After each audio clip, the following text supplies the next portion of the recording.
Last lecture में हम लोगों ने मेटल एंड नॉन मेटल के फिजिकल एंड केमिकल प्रॉपर्टीज़ को पढ़ा था and today the topic which is our discussion is extraction of metal. Extraction of metal पढ़ने से पहले कुछ टर्मिनोलॉजी है, उस टर्मिनोलॉजी को हम समझेंगे कि कौन कौन से टर्म्स इसमें यूज़ होते हैं और उन टर्म्स का क्या मीनिंग है। ठीक है, first term is mineral, second term is ore and third term is again. ठीक है, तो इन टर्म्स को समझने से पहले हम ये समझ लेते हैं कि इस पूरे नेचर में जो मेटल है वो किन किन फॉर्म में मिल सकता है। अगर मेटल्स की बात करते हैं तो मेटल नेचर में टू फॉर्म में मिलता है। First is in free state and second is in combined state. Free state में वो एलिमेंट्स मिलते हैं, वो मेटल्स मिलते हैं जो लीस्ट रिएक्टिव होते हैं। For example gold, silver, platinum, ये जो मेटल्स हैं, ये मेटल्स कैसे हैं? लीस्ट रिएक्टिव मेटल्स हैं। तो ये मेटल्स क्या किस फॉर्म मिलते हैं? फ्री स्टेट में मिलते हैं। ठीक है, और अगर जो हाईली रिएक्टिव मेटल्स हैं या फिर जो है मॉडरेट रिएक्टिव मेटल्स हैं like as sodium, potassium, lead, zinc, ये सब मेटल्स एक कंबाइंड फॉर्म मिलता है। कंबाइंड फॉर्म कहने का मतलब है ये हैलाइड या फिर कार्बोनेट्स या फिर सल्फाइड्स या फिर ऑक्साइड के फॉर्म में ये मिलते हैं। ठीक है, तो ये जो कंबाइंड फॉर्म है मेटल का या फिर जो फ्री फॉर्म मेटल का, ये नेचर में अर्थ क्रस्ट के अंदर मिलता है। ठीक है, तो जो भी एलिमेंट्स या कंपाउंड अर्थ क्रस्ट में मिलते हैं उन्हें हम क्या कहते हैं? मिनरल्स कहते हैं। उन्हें क्या कहते हैं? मिनरल्स। ठीक है, यानी मिनरल्स वो कंपाउंड है या वो एलिमेंट है जो अर्थ क्रस्ट के अंदर मिलता है। ठीक है, इसी तरीके से अगर ओर की बात करते हैं, ओर एक मिनरल है। ठीक है, तो ओर कैसा मिनरल है? तो ओर एक ऐसा मिनरल है जिससे हम किसी मेटल को एक्सट्रैक्ट करते हैं। ठीक है, जिससे हमें क्या हो? प्रॉफिट। ठीक है, तो और क्या है? Ore is a mineral from which metal can be extracted profitably. ठीक है, तो वो ओर है। ठीक है, बात समझ में आ गए। इसी तरह अगर हम गैंग की बात करते हैं तो जितने भी ओर्स हैं ये कहाँ मिलते हैं? मिनरल्स होते हैं ये तो कहाँ मिलते हैं? अर्थ क्रस्ट में मिलते हैं। तो जब अर्थ क्रस्ट में है तो इसमें कुछ प्राइमरी इम्प्योरिटीज़ जैसे कि clay particles, sand particles present होते हैं। तो ये क्ले पार्टिकल्स, सैंड पार्टिकल्स जो इम्प्योरिटीज़ प्रेजेंट होती हैं उन इम्प्योरिटी को हम गैंग कहते हैं। ठीक है, इस तरह अगर हम एक्सट्रैक्शन को बात करते हैं तो एक्सट्रैक्शन 3 स्टेप्स में कंप्लीट होती है। First in concentration of the ore. Concentration of ore कहने का मतलब जो प्राइमरी इम्प्योरिटीज जैसे गैंग, इसको रिमूवल, इसका रिमूवल। ठीक है, इसको रिमूव करना क्या कहलाता है? कंसंट्रेशन ऑफ ओर कहलाता है। इसको रिमूव करने के अलग अलग मेथड्स हैं, वो हम बाद में देखेंगे। ठीक है, next reduction to the metal. जब कंसंट्रेटेड ओर मिल जाता है तो कंसंट्रेट ओर को हम रिड्यूस करते हैं मेटल के फॉर्म में और हम उससे मेटल ऑब्टेन करते हैं। ठीक है, उसके बाद जो मेटल हमें मिलता है वो थोड़ा इम्प्योर मेटल होता है, तो उस इम्प्योर मेटल की हम रिफाइनिंग करते हैं, उसका हम प्योरीफिकेशन करते हैं। ठीक है, तो इन 3 स्टेप्स में हम मेटल को हम एक्सट्रैक्ट करते हैं उसके ओर से। चलिए, अब अगर हम मेटल की बात करते हैं तो मेटल होते हैं 3 टाइप्स के। First is low reactive, second is high reactive and third is moderate reactive. अगर इन 3 मेटल्स की बात करें तो इनकी रिएक्टिविटी के बेस पे 3 टाइप्स के मेटल है, तो इन तीनों को अलग अलग तरीके से हम एक्सट्रैक्ट करते हैं। जो हाईली रिएक्टिव मेटल्स होते हैं, हाईली रिएक्टिव मेटल्स को हम इलेक्ट्रोलिसिस के थ्रू मेटल को ऑब्टेन करते हैं, मेटल को एक्सट्रैक्ट करते हैं। जैसे कि जो भी मेटल होगा जो हाईली रिएक्टिव होगा, फॉर एग्जांपल Na है, तो Na का एक जो और होता है NaCl, इस NaCl का हम मोल्टेन फॉर्म लेंगे और उस मोल्टेन फॉर्म को हम क्या करेंगे? उसका इलेक्ट्रोलिसिस करेंगे, जिससे हम मेटल को एक्सट्रैक्ट करेंगे, यानी कि Na को हम यहाँ पर एक्सट्रैक्ट करेंगे। ठीक है, तो हम क्या करेंगे? जो भी हाई रिएक्टिव मेटल्स होंगे उन हाई रिएक्टिव मेटल्स के मोल्टेन ओर का हम इलेक्ट्रोलिसिस करेंगे, उस मोल्टेन ओर के इलेक्ट्रोलिसिस के थ्रू हम क्या निकालेंगे? प्योर मेटल को हम एक्सट्रैक्ट करेंगे। इस तरह से जो मॉडरेट रिएक्टिव होते हैं, ठीक है, तो मॉडरेट रिएक्टिव जो ओर्स होते हैं वो 2 फॉर्म मिलते हैं। एक या तो वो कार्बोनेट फॉर्म में मिलते हैं, दूसरा सल्फाइड फॉर्म में मिलते हैं। ठीक है, या तो वो कार्बोनेट ओर होते हैं या तो सल्फाइड ओर होते हैं। ठीक है, जैसे कि जिंक दोनों फॉर्म मिलता है। कार्बोनेट के फॉर्म में क्या तो ZnCO3 और अगर सल्फाइड के फॉर्म में क्या तो ZnS। ठीक है, तो जो लो रिएक्टिव मेटल्स हैं, सॉरी, जो मॉडरेट रिएक्टिव मेटल्स है, वो मॉडरेट रिएक्टिव मेटल्स 2 फॉर्म मिलते हैं, कार्बोनेट और सल्फाइड और। ठीक है, तो जो ये मॉडरेट रिएक्टिव मेटल्स हैं, मॉडरेट रिएक्टिव मेटल्स को पहले हम हीट करते हैं।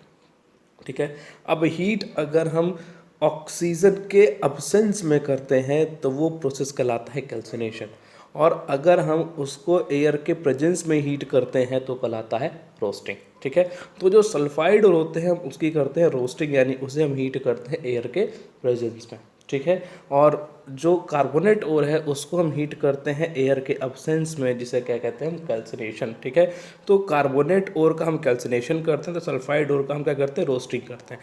तो रोस्टिंग या कैल्सिनेशन से हमें क्या मिलता है, मेटल ऑक्साइड मिलता है। क्या मिलता है, मेटल ऑक्साइड मिलता है।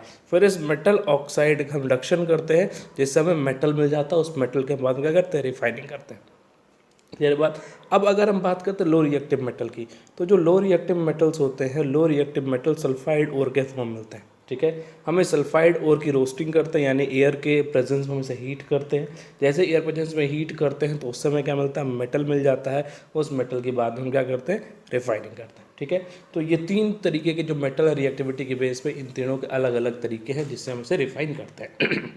चलिए अब हम बात करते हैं, सबसे पहले इसको अलग अलग देखते हैं, अलग अलग समझते हैं। तो and the first step is metal of low reactivity.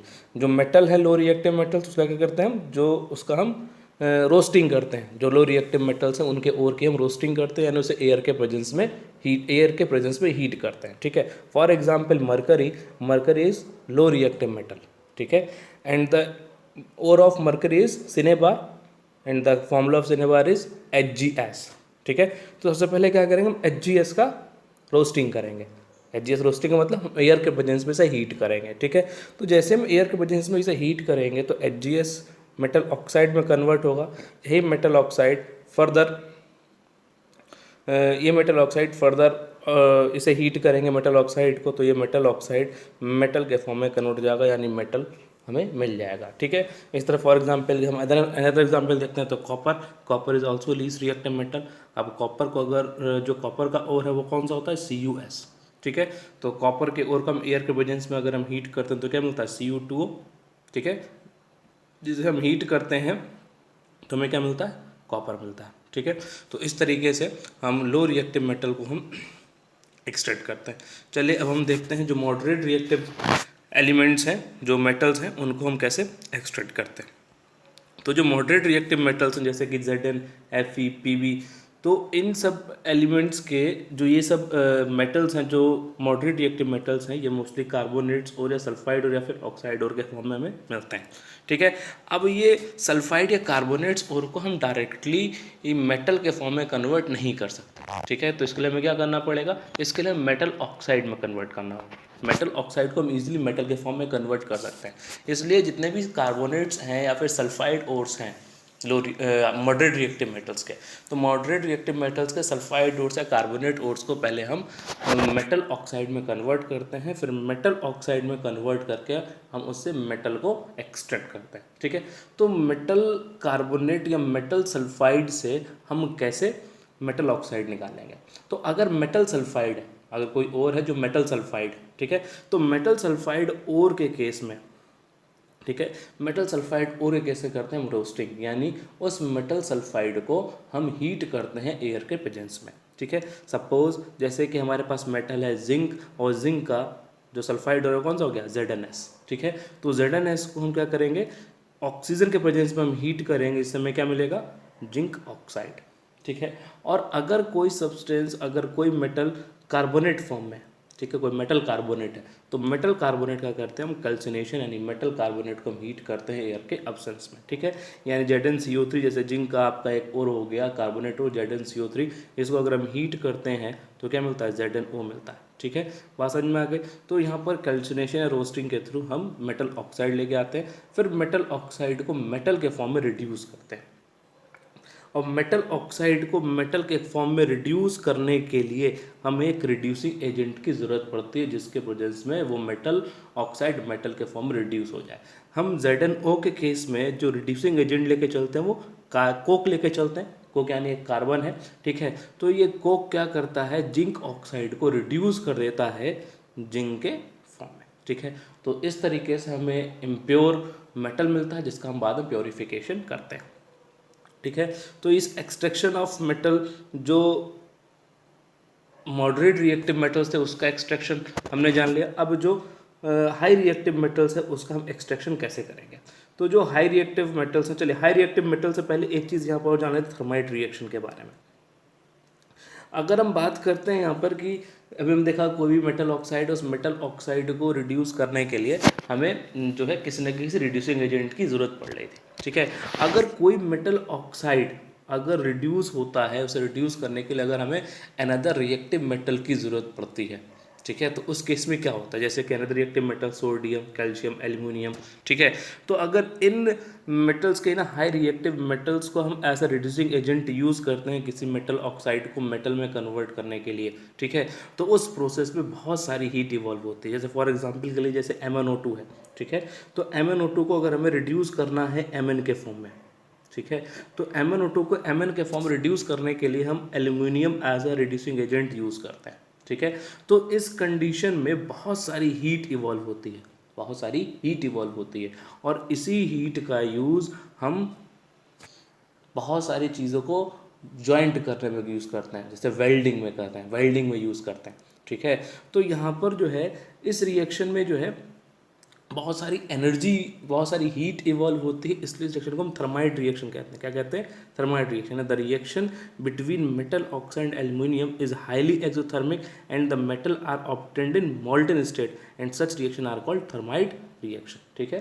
बात समझ में आ गई? तो इस थर्माइट रिएक्शन का यूज़ करते कहाँ है? वेल्डिंग में, ठीक है। जैसे कोई भी कोई ब्रोकन मशीनरी हो या फिर रेलवे ट्रैक्स अगर टूट जाते हैं तो उसको जोड़ने के लिए हम क्या करते हैं? इस थर्माइट रिएक्शन का ही यूज़ करते हैं, ठीक है। तो उस थर्माइट रिएक्शन में होता क्या है? हम उसमें एल्यूमिनियम से रिएक्ट कराते हैं, उसमें जो Fe2O3 है वो Fe2O3 Fe के फॉर्म में ब्रेक हो जाता है, Fe के फॉर्म में ब्रेक हो जाता है, Fe के फॉर्म में रिड्यूस हो जाता है, ठीक है, जो कि मोल्टेन फॉर्म में मिलता है। यही मोल्टेन Fe क्या करता है?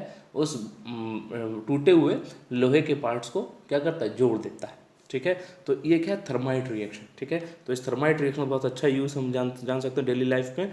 जो रेलवे ट्रैक्स हैं उस रेलवे ट्रैक्स को वेल्डिंग करने में इसका यूज़ होता है, ठीक है। अगर जो भी एक मेटल है जो हाई रिएक्टिव मेटल्स हैं, तो हाई रिएक्टिव मेटल्स का अगर हम एक्सट्रैक्शन करते हैं तो हाई रिएक्टिव मेटल के एक्सट्रैक्शन के लिए हम जो है इलेक्ट्रोलिसिस प्रोसेस का यूज़ करते हैं। इस कंडीशन में हम क्या करते हैं? कोई भी जो ओर है हाई रिएक्टिव मेटल का, उस हाई रिएक्टिव मेटल का हम मोल्टेन फॉर्म लेके चलते हैं। जैसे कि अगर NaCl है, ठीक है, NaCl is the ore of sodium which is high reactive metal, ठीक है। तो इस NaCl का मोल्टेन फॉर्म लेके चलेंगे। क्या लेके चलेंगे? मोल्टेन फॉर्म लेके चलेंगे। एंड मोल्टेन NaCl में क्या प्रेजेंट होगा? आयन प्रेजेंट होगा, यानी Na+ and Cl- ion present होंगे, ठीक है।